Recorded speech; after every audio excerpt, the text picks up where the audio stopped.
At 3 in the morning, the alarm clock rang on time. Shingo forced his weary body out of bed, intending to quietly leave for work as usual, but saw the living room brightly lit. His wife and son were sitting upright, their expressions solemn. Upon inquiry, he learned that his son's girlfriend was pregnant, and the two had decided to get engaged. Shingo was momentarily stunned, then filled with indignation. He immediately questioned his son. How could he take on family responsibilities when his studies were not yet complete and he had no stable job? His son retorted, claiming that his father's work was merely an entertainment profession. Shingo was momentarily at a loss for words, as what his son said was indeed true. He was the host of a morning entertainment show. However, this day seemed to mark the beginning of Shingo's misfortunes. As soon as he sat down in the commuting taxi, he suddenly received a call from his partner Keiko, who opened with a question about when Shingo would get divorced. Shingo was taken aback, pondering for a moment before recalling the past. After Keiko's breakup, he had gone to comfort her, and although they had drunk quite a bit of liquor, nothing inappropriate had occurred between them. However, Keiko completely disregarded this and insisted on publicly revealing their relationship on the show. This left Shingo increasingly troubled and anxious, but he could only force himself to enter the television station. As soon as he stepped into the office area, he was called outside by his colleague and close friend Satoshi. Satoshi spoke frankly, informing him of an even worse piece of news.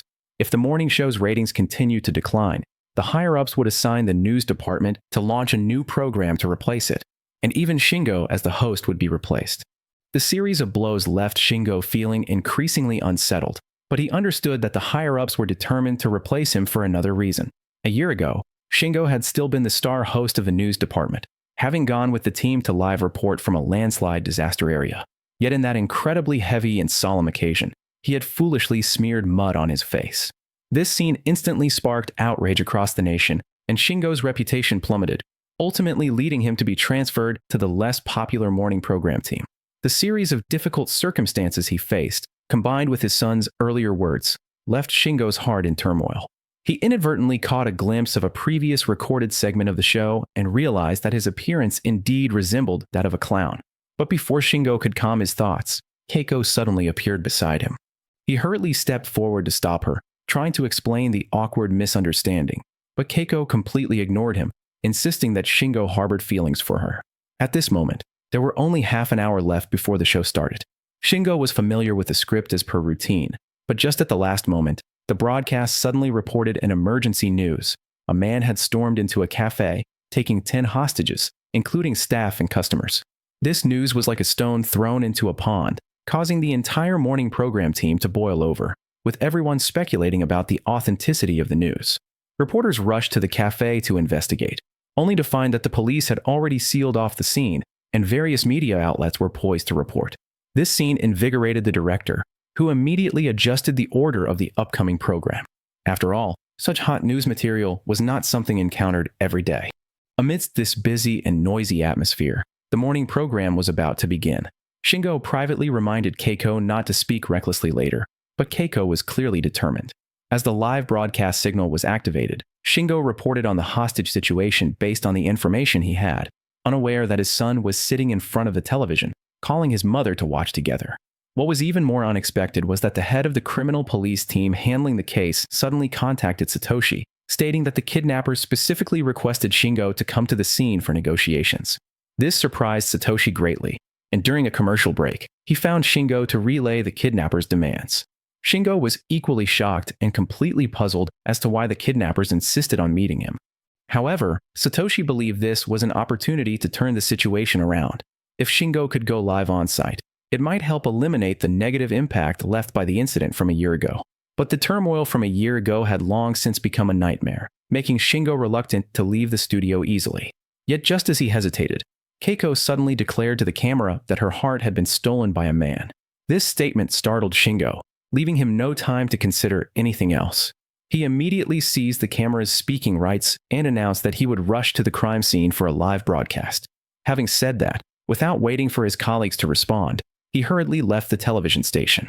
The program team also timely released the kidnappers' demands, directly igniting a new wave of public opinion. Soon, Shingo arrived outside the cafe on his motorcycle. But when he saw the throng of reporters, past events flooded back to his mind. He feared the past would repeat itself and dared not take another step forward. In the command room, Satoshi observed this scene and quickly discerned Shingo's worries, promptly reminding him through the communication device that there was no turning back now. Shingo knew this all too well. He took a deep breath and stepped toward the crowd. In the next moment, the reporters noticed Shingo's arrival and immediately rushed to surround him for interviews. Shingo was already in a state of confusion, and being suddenly disturbed by such a scene left him speechless. Fortunately, the companions accompanying him stepped forward in time to stabilize the situation on the scene, handing him a microphone to prepare for the live broadcast. However, Shingo's emotions remained difficult to calm, still immersed in the nightmare from a year ago, causing the live broadcast process to be delayed. In desperation, Satoshi had no choice but to pick up the microphone again, advising him, "The best way to break down prejudice is to convey truth and sincerity through language." These words gave Shingo great courage.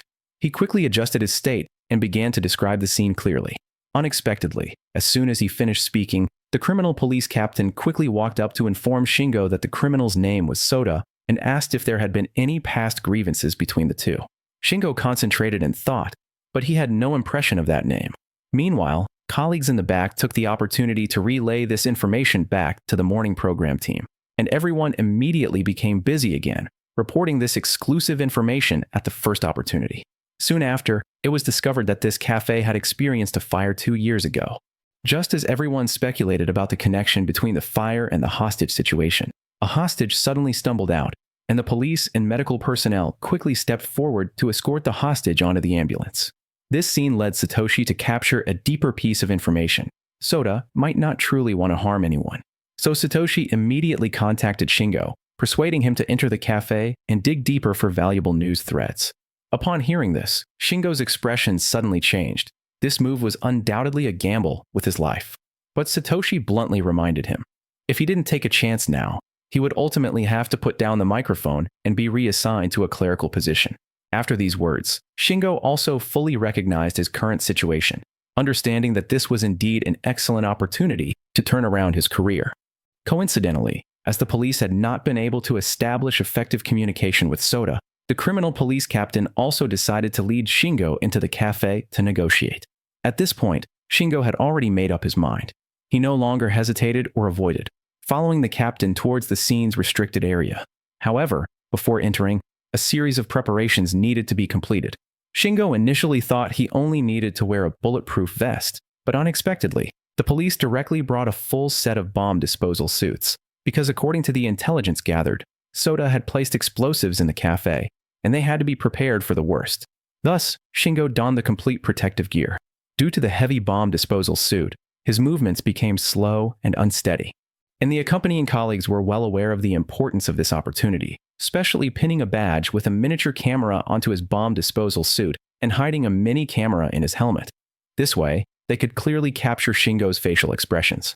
Afterward, Shingo staggered toward the chief of the criminal police, falsely claiming that the badge on his clothing was a symbol of courage, and stated that only by holding the microphone could he find peace of mind.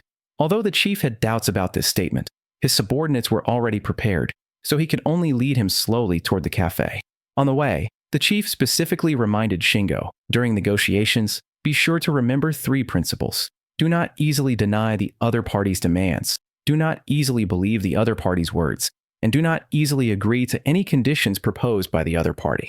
Meanwhile, the television station's program team was simultaneously broadcasting the footage transmitted from the helmet camera. Shingo's wife and son, watching on the television, were shocked, not expecting him to have such courage. Unaware of this, Shingo was still struggling forward when he suddenly noticed several bullet casings scattered on the ground, realizing that Soda was actually holding hostages at gunpoint. In an instant, everyone's heart in the program team was in their throats. Shingo felt a strong urge to retreat, but when his gaze met the eager colleagues behind him, he did not want to lose face and could only continue to stagger forward. However, the police soon discovered that Shingo was conducting a secret live broadcast and immediately called the television station to file a complaint, demanding that all filming equipment be shut down immediately. Satoshi had anticipated this and quickly stepped forward to block the furious deputy minister, pointing out that the live broadcast was already a done deal, and the only strategy now was to cooperate fully. But trouble followed. The head of the news department had already noticed the popularity of this news and directly led his subordinates to occupy the morning program's workstation, declaring that the subsequent live broadcast would be entirely under the control of the news department. Just as chaos ensued within the television station, Shingo and his 3 companions had already entered the café. He immediately spotted the explosive device placed in the corner and saw that the tables and chairs inside had been piled up to form a makeshift defense line. At that moment, a staff member suddenly poked their head out from behind the defense line. Shingo followed the gun barrel pointed by the staff member and finally saw the instigator of this hostage situation, Soda. Seeing that Shingo had really come as promised, Soda also showed some sincerity, releasing 2 hostages again, and then made a request for Shingo to remove his protective gear and reveal his true face. The SWAT team leader had no choice but to signal his subordinates to open Shingo's helmet. Shingo then asked Soda what grievances he had against him. Unexpectedly, Soda suddenly changed his tone, demanding that he must publicly apologize to everyone in front of the camera. This statement left Shingo even more astonished. While trying to calm Soda's agitated emotions, he questioned what offense he had committed, but only received the response that he was too self-righteous, never considering the lower-level employees, and that the morning program he hosted was dull and a pure waste of everyone's time. Such a ridiculous reason left Shingo astonished, and even Keiko in front of the television was deeply perplexed by it. However, the director was completely unconcerned, eager to have Shingo apologize quickly to attract more viewers and boost the show's ratings.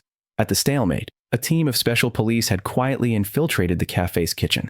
The criminal police captain received the news and hurriedly instructed Shingo to stabilize Soda's emotions.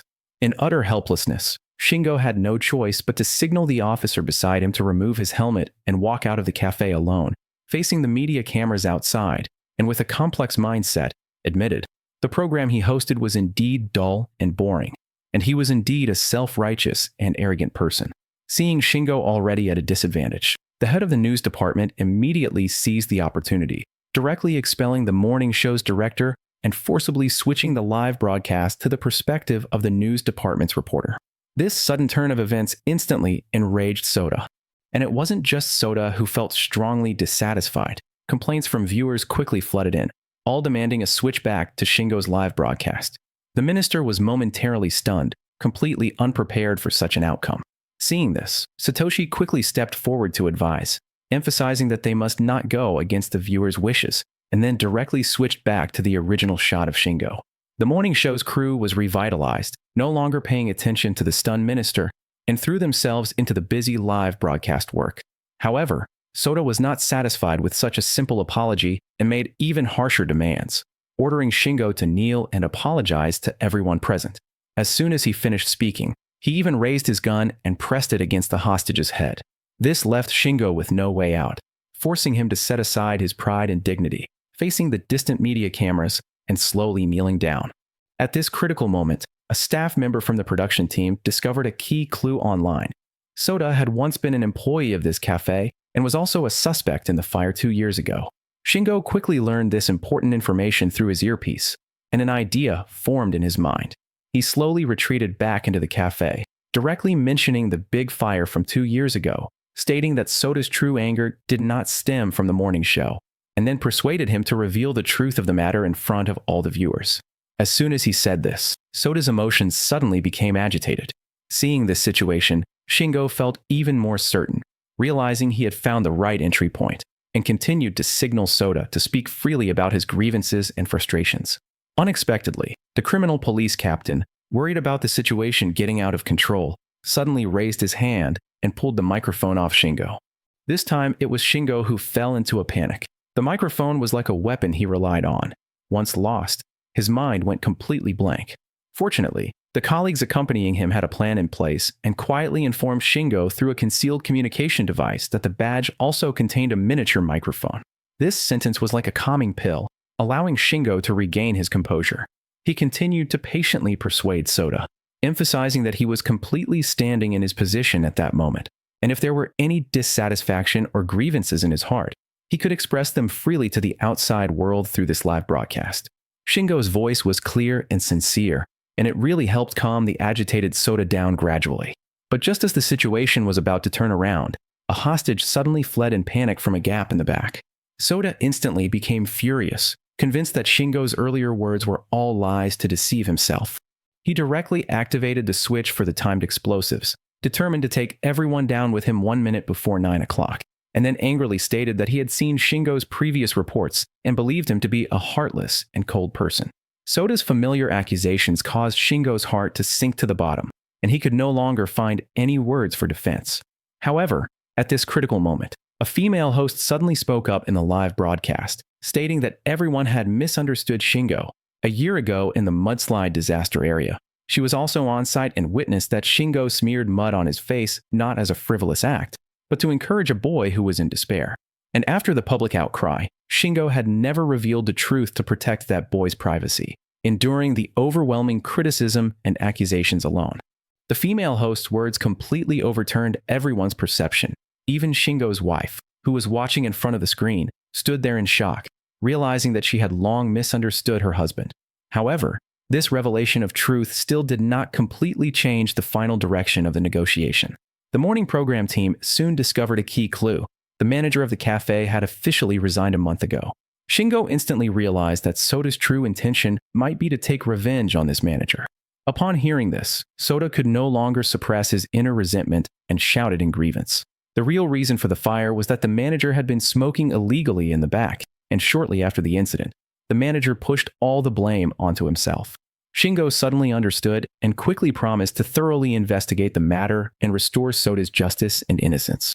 Shingo thought the matter was about to reach a satisfactory conclusion, but unexpectedly, Soda suddenly pulled the trigger without warning. Everyone was instantly shocked, watching helplessly as the live camera suddenly fell down. Fortunately, the bullet merely grazed Shingo's cheek, and he was not in any danger of losing his life. Soda then spoke, his tone filled with sarcasm. He had never intended to seek revenge on the store manager. Shingo was his only target. Because after the fire incident years ago, Soda had gone to seek help from Shingo with solid evidence in hand, full of hope. But at that time, Shingo had left with Keiko in a car, not even giving him a glance. This scene dealt a devastating blow to Soda's pride, and the seeds of resentment took root and began to sprout. He started secretly investigating Shingo's life. As he spoke, Soda pulled out a stack of photos and threw them into the air. Shingo hurriedly bent down to pick them up, only to see the photos prominently featuring the two of them drinking together. This was Soda's true intention, to tarnish Shingo's reputation. Seeing this situation, Keiko unexpectedly confessed to the camera that she indeed had a special relationship with Shingo. This caused Shingo to repeatedly deny it with a troubled expression. The staff at the television station did not anticipate that the situation would take such a sudden turn, and they hurriedly dragged Keiko away from the live broadcast along with her chair. But the matter was already public, and Shingo's son found it hard to believe that his father could act in such a way. Unexpectedly, his wife remained calm and expressed that she had long noticed Keiko's gaze towards Shingo was unusual, but she had never worried about it because she knew that Shingo was not the type to favor someone like Keiko. Seeing that his plan had already achieved its purpose, Soda had no regrets left and directly aimed the gun at his own jaw, pretending to pull the trigger. Seeing this, Shingo rushed forward recklessly to stop him, reminding Soda to think of his elderly parents at home and not to let them lose their son in their later years, suffering through the rest of their lives in grief. Then he mentioned his own son, stating that he would soon become a grandfather, and he absolutely did not want to see any child perish. These heartfelt words seemed to touch the softest part of Soda's heart, causing him to slowly lower the hunting rifle in his hands. But before Shingo could breathe a sigh of relief, Soda suddenly turned the gun and aimed it at Shingo's head, coldly stating that Shingo's secret was already public, and at this moment, he must be filled with shame. It would be better for both of them to perish together and end it all. However, Shingo did not think so at all. After all, shame and death could not be compared. Living, one inevitably encounters various embarrassing and difficult situations, but if one were to die just like that, it would only plunge the closest people into endless sorrow. But Soda appeared desolate and lonely, believing that no one in the world would care about his life or death. After hearing this, Shingo quickly raised his voice to express that countless viewers were watching the live broadcast at that moment, and they would surely be concerned about Soda's ultimate fate. Upon hearing this, Keiko suddenly stood up and looked at the audience voting segment on the screen. She had already thought of a way to assist Shingo. Keiko rushed into the live broadcast scene, calling on all viewers to vote to decide Soda's final fate. Satoshi immediately sat in front of the computer and initiated a new round of voting as quickly as possible. In no time, countless viewers responded, casting their choices via remote control or mobile devices. Soon, The voting results were out, and the staff was preparing to announce the results. But in the next moment, they stood frozen in place. The screen clearly displayed that 69% of the audience wanted soda to perish. Satoshi's heart instantly turned cold, realizing that he had ultimately overestimated the goodness of human nature. The director was also at a loss for words and could only report this result to Shingo, who was on site. Shingo understood that if Soda learned of this voting result, his emotions would surely spiral out of control and all efforts would be in vain. He might not escape this calamity. In a moment of desperation, Shingo suddenly noticed the helmet that had fallen to the ground. He quickly made a gesture of scratching his chin towards the hidden camera. This was his habitual gesture whenever he lied. Satoshi understood his intention and decided to take a risk, immediately manipulating the computer to alter the voting results. Keiko also took the opportunity to speak to the camera, tearfully advising Soda not to give up on life so easily. This scene deeply moved Soda, and his inner defenses crumbled completely. The special police officers lurking in the shadows immediately rushed in, successfully subduing Soda and quickly dismantling the explosive device that was about to detonate. The trapped hostages were also escorted safely out of the café by the special police. Only Shingo noticed the evidence that Soda had discarded nearby. He bent down to pick it up, determined to fulfill the promise he had just made. At this moment, the special police captain approached, somewhat helplessly informing Shingo that he had completely violated the 3 previous instructions. But fortunately, the final outcome was satisfactory, and he did not intend to pursue the matter further. Shingo organized his chaotic emotions and delivered a final summary statement to the camera. Just then, the hour hand pointed to 9 in the morning, and the morning program successfully concluded. Everyone in the television station breathed a sigh of relief, celebrating the perfect resolution of this crisis. Just as Keiko was about to fetch the cake dessert to relax her mind, the staff member who had been moved by her earlier performance in front of the camera suddenly approached her and expressed that he was deeply touched by her display, especially gifting the cake dessert to Keiko. The thoughtful gesture and handsome appearance of the other person made Keiko's heart flutter, and in an instant, her previous feelings for Shingo had completely dissipated. Not long after, Shingo returned to the television station, dragging his weary body, and found Satoshi had been waiting downstairs for quite some time. The two ascended to the familiar rooftop terrace once again, but their state of mind was already vastly different. Who would have thought that just 2 hours of live broadcasting would cause the morning show's ratings to soar? However, Shingo felt no joy in his heart, only a sense of having become a mere appendage to the ratings, having violated the professional ethics of being a media person by conveying false voting information to the public. Satoshi, however, did not see it that way. He believed that as a media person, one's actions should be guided by the audience's needs. He then extended an olive branch to Shingo, indicating that as long as he was willing, he could take this opportunity to return to the news department. This statement made Shingo reflect deeply. He had thought that after leaving the news department, he would become a laughingstock in the eyes of others. But only at this moment did he truly understand that there was no significant difference between the news department and the morning program team. As long as one stood in front of the camera, they all bore the responsibility of conveying the truth. As the sun began to set, Shingo returned home with heavy steps, only to find that the furniture in the living room had been piled up into a makeshift barricade, with his wife standing with a gloomy expression behind it. Shingo, knowing he was in the wrong, bowed his head and apologized to his wife. Unexpectedly, his wife suddenly changed her tone, admitting that Shingo's performance during the live broadcast had given their son great courage, leading him to decide to marry his girlfriend. Although she had long believed that Shingo had not cheated, she still found it hard to forgive him for deliberately withholding information from her, thus demanding that Shingo must publicly apologize to the entire audience during tomorrow's program. This was already the best possible outcome, and Shingo agreed without hesitation. He had reason to believe that tomorrow's program would surely be even more exciting.